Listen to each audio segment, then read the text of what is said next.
Olá, você assiste agora ao Revista TST, o informativo semanal da Justiça do Trabalho. Veja o que preparamos para a edição de hoje. Empresa é condenada por instalar câmeras de segurança em vestiário. Operadora de produção vai ser indenizada por ter sofrido assédio moral durante gestação de risco. Além das condições precárias, a profissional contou que foi assediada por supervisores e colegas de profissão, com pressão psicológica, xingamentos e humilhações. Hospital deve pagar em dobro folga semanal concedida após o 7º dia de trabalho. Essas e outras notícias você acompanha agora no Revista TST.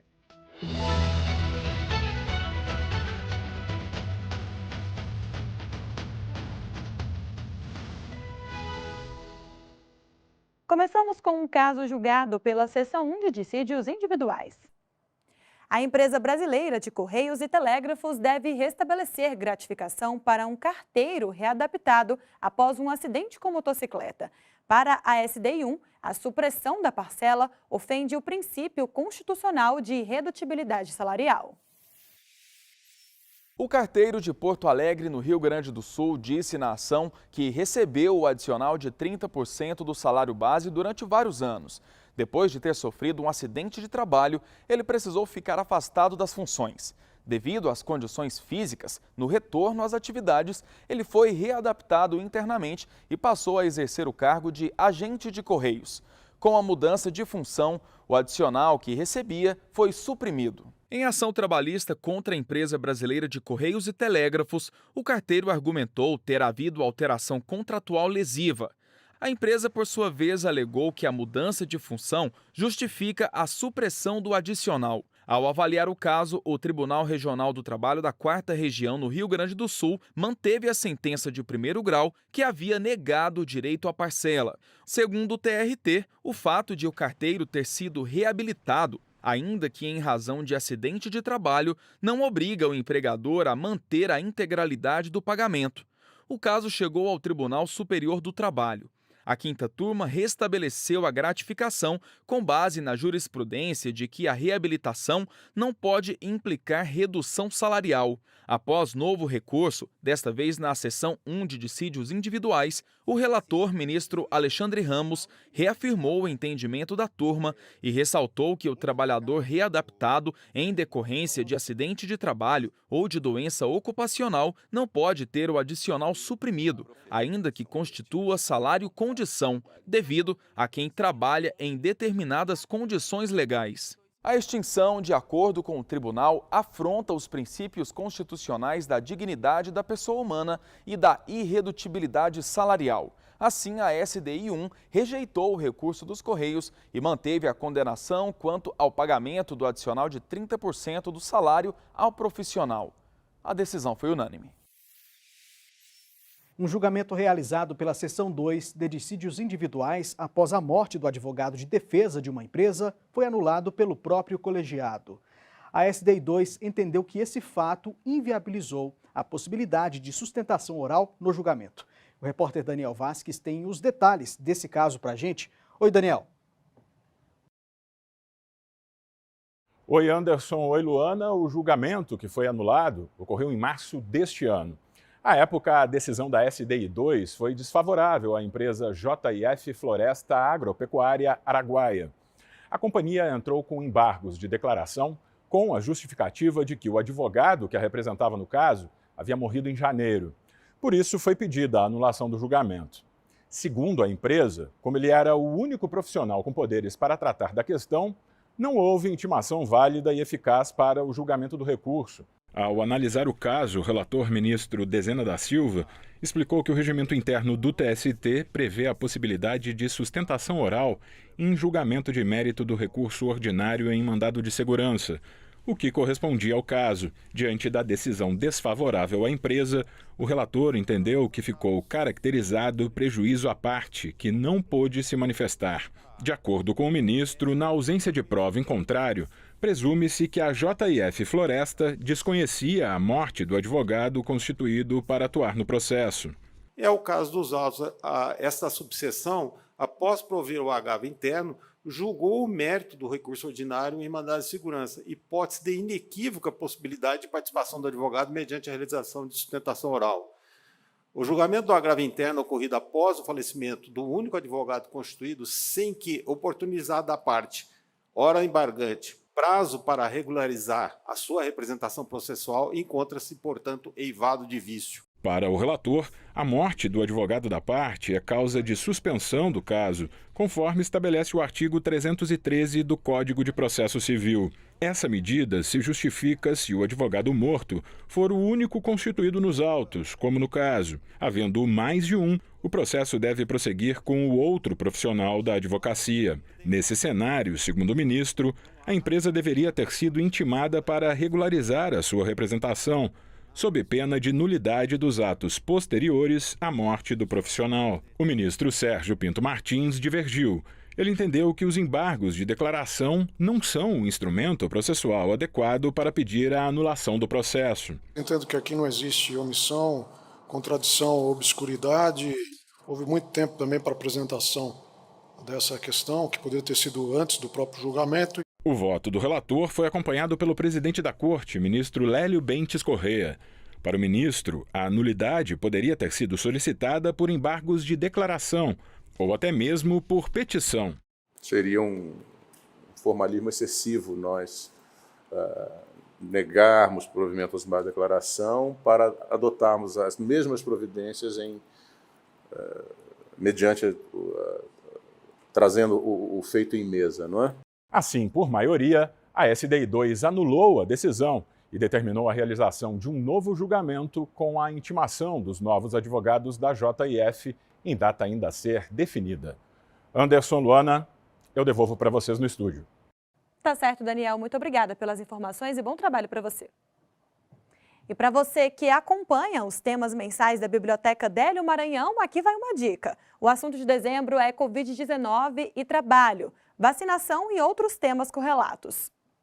Pelo QR Code, você acessa o conteúdo que está organizado por ordem alfabética de sobrenome do autor da publicação. No próximo bloco, a empresa é condenada por instalar câmeras de segurança em vestiário. A gente volta em instantes.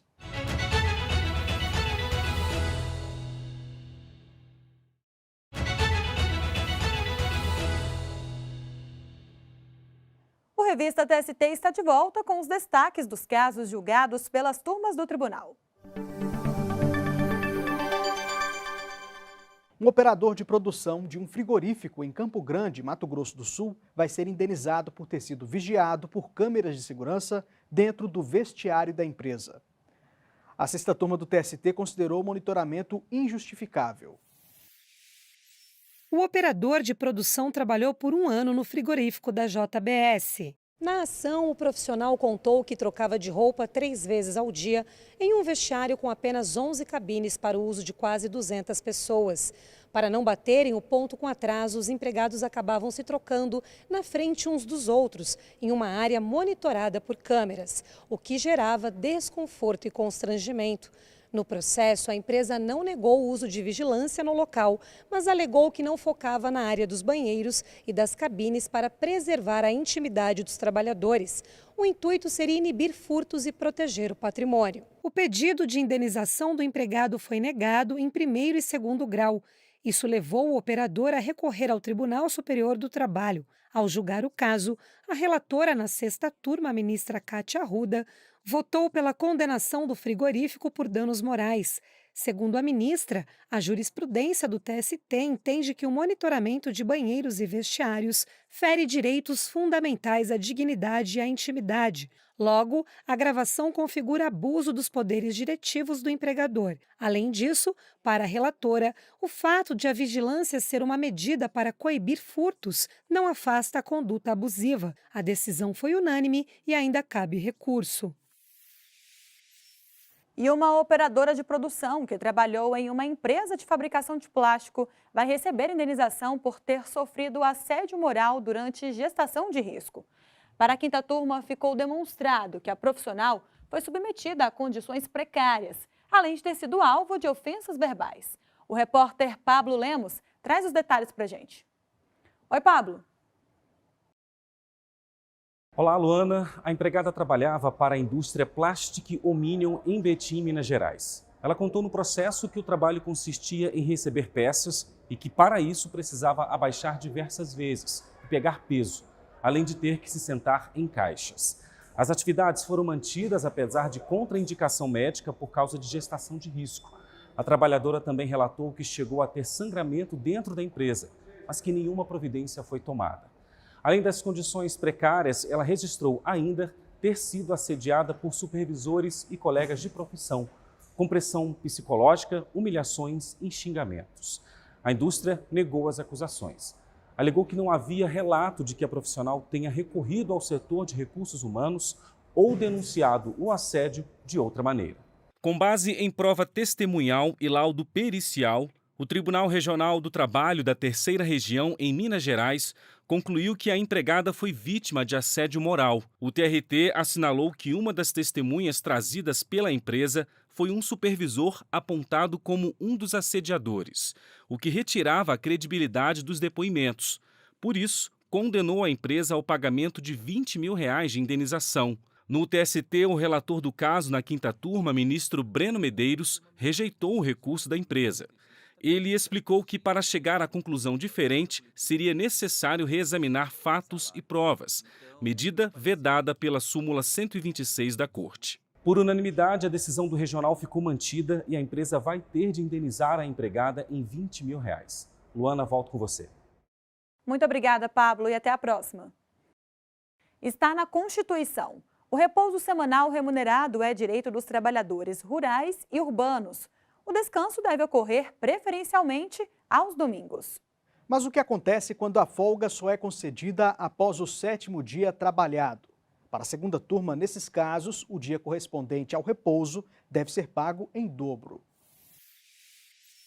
O caso ocorreu em 2019, em Santa Catarina. O Sindicato dos Trabalhadores em Estabelecimentos de Serviços de Saúde do município de Chapecó ajuizou a ação contra um hospital da região para invalidar norma coletiva que previa alteração na concessão de folga semanal remunerada aos trabalhadores. O artigo 7º da Constituição Federal prevê expressamente o repouso semanal remunerado, preferencialmente aos domingos. Mas a norma coletiva da categoria previa jornada diária de 6 horas de segunda a sexta-feira ou de 12 horas, aos sábados ou domingos, de maneira alternada. Dessa forma, eventualmente, a folga era concedida somente após o 7º dia consecutivo de trabalho. O Tribunal Regional do Trabalho da 12ª Região afastou a decisão de primeiro grau que havia condenado o hospital ao pagamento em dobro de dias de descanso. O TRT acolheu o argumento de que esse modelo de escala de trabalho era necessário para manter o hospital funcionando. Caso contrário, todos teriam folgas intercaladas aos domingos. A relatora do recurso de revista do sindicato na segunda turma do TST, desembargadora convocada Margarete Rodrigues Costa, considerou que a cláusula da convenção coletiva infringe o conjunto dos princípios gerais previstos na Constituição. A discussão vai além dos limites da negociação coletiva, relações estabelecidas entre as normas produzidas coletivamente e o que decorre da legislação estatal heterônoma. E aí trago, dentro do marco constitucional inaugurado com a Constituição de 88, as alterações na arquitetura da regulação do trabalho, que passam necessariamente por avaliar possibilidades de preservação e incremento de direitos sociais. A magistrada apresentou estudos no sentido de que a imposição legal de períodos de descanso busca reduzir os riscos inerentes ao trabalho. Ela indicou ainda pesquisas científicas que demonstram as consequências nocivas do descumprimento de parâmetros básicos relativos à limitação da jornada de trabalho. O voto da relatora foi acompanhado pela ministra Maria Helena Malman. Algumas questões elas são de ordem constitucional e não podem ser flexibilizadas, e uma delas que diz respeito ao repouso semanal. Após a decisão, o hospital entrou com recurso ainda não julgado. No próximo bloco, vamos falar sobre profissões do futuro. Não saia daí.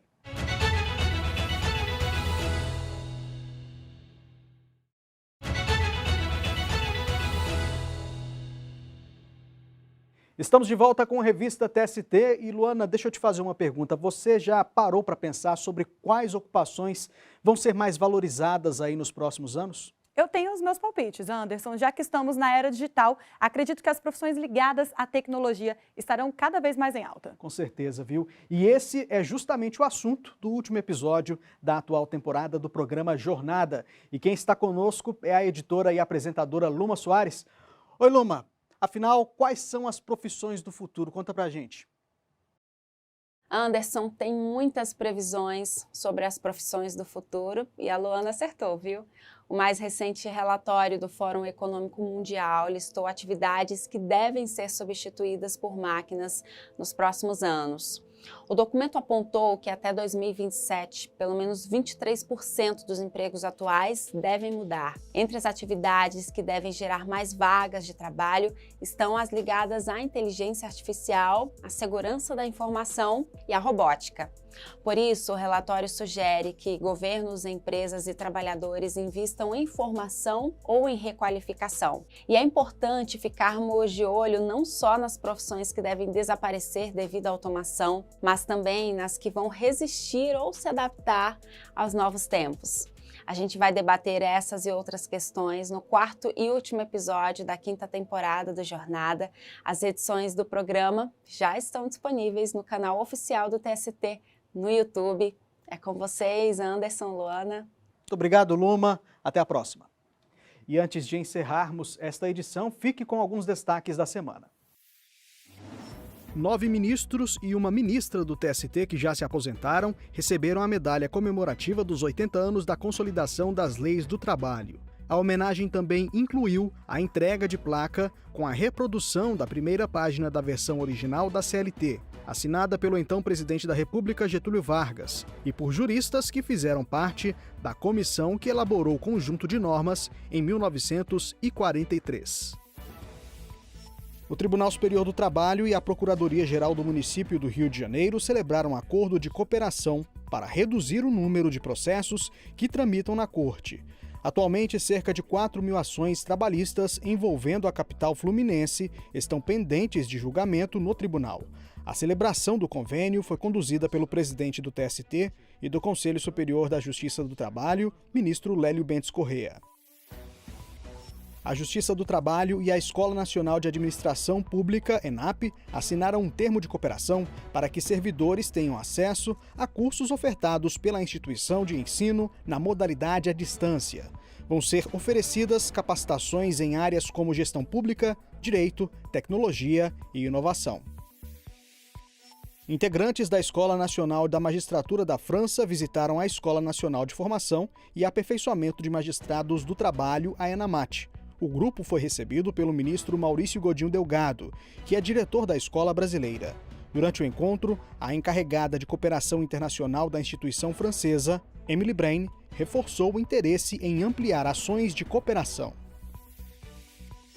E o plenário do Senado Federal aprovou a indicação do ministro Caputo Bastos para o Conselho Nacional de Justiça. Foram aprovados ainda os nomes do desembargador Alexandre Teixeira de Freitas Bastos Cunha, do TRT da Primeira Região, no Rio de Janeiro, e do juiz Guilherme Guimarães Feliciano, da Primeira Vara do Trabalho de Taubaté, em São Paulo, como representantes da Justiça do Trabalho no CNJ.